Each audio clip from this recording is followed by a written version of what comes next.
My name's Dan of DUZIE, and we're in our Zoe car, and I'm with Billy Gaines, two-time Dove winner, gospel musician. We had a great time with him last night at the OM Christmas party. Oh, how much he cares. He cares, he cares. Oh, how much he cares for me.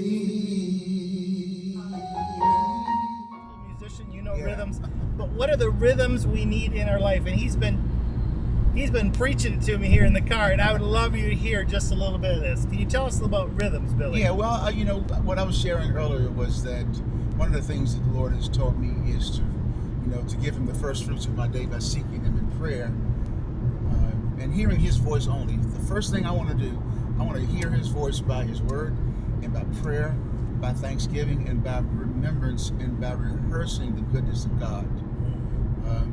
I shared earlier about the principle that Moses gave to the children of Israel, that when they walked along the way, when they worked, when they sat down to eat, in the most casual times of their day, they were to speak of the Lord and of the good things that He had done. And this was a warning. He said, if you don't do that, then these children, if you don't tell them who I am, because they're not experiencing these things, if you don't tell them who I am, they'll grow up at one point and they'll say, who is the Lord? And what has He done for me? And so, but I feel that personally for me, I need to rehearse the goodness of God and to spend time. I spend probably about a half hour in just gratitude and just thanking God for food, for clothing, for the time He saved my life, the time you send a check in the mail, all these different things that He's done, as I let them play. And I mentioned also the book that I was writing about the hand of God, and how that I call it a memoir of miraculous interventions, because it's a string of events that God has done in my life that the only way, the statistical probability of those things turning out the way that they've turned out in my life repeatedly, over and over and over again, it's just off the map. Yeah. So, I basically come to the conclusion that that He has designed my life. He does direct my steps, and as I submit myself to Him and as I consult Him, that is the very best thing that I can do, which is another positive rhythm, is seeking God's face. And I talked earlier also about David, how that, in a great hour of despair, when, the enemy's troops had taken his wife and his kids and the wives and kids of all of his men, they came back, the city's burned up, it's a Ziklag, and they're so angry because he's their leader, they want to stone David. Yeah. And so David, for an amazing amount of patience and trust, he decides to consult God first. So here it is. I shared this also. Everything in me would have said, "Where's my gun? Where's my sword? Boys, we know where to. If we risk our lives, I'd rather be dead than not have my kids and my wife. So let's go." But he didn't do that. He actually took the time to consult God, and God said, "Go," and He said, "Go, and you will recover all." Yeah. I also loved what you said. You were talking about the days that you're not doing concerts, because sometimes someone like you, we think of the pattern as, well, when I'm doing concerts, I'm ministering. What do you do when you're not doing the concerts? My daily rhythm is to basically, because I'm not singing. I wish I was singing somewhere every day. I wish I was ministering to someone every day.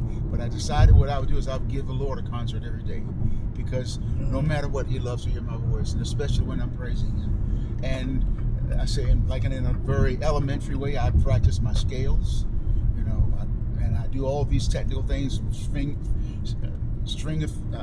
finger strengthening, and I'm practicing and singing and keeping my voice up. And I call it staying ready, because when the opportunity comes, I don't want to be scrambling trying to get ready. I want to be ready and stay ready, so that if somebody calls me that very day, I'm ready. So your rhythm is staying ready. Rhythm is staying ready. That's good. Well, thank you, Billy. Thank you so much. I stand at the river, I must reach the other side. Don't know how to get there, the river's cold and deep and wide. So strong is the current, I'd be surely swept away. Stronger though is in my Father's hand, and He will make a way.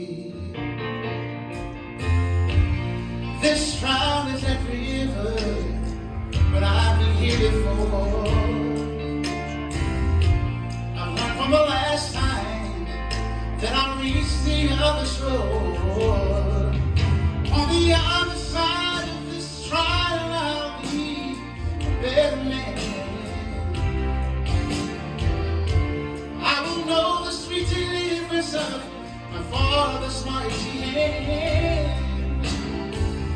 I will have another battle won upon which I can stand.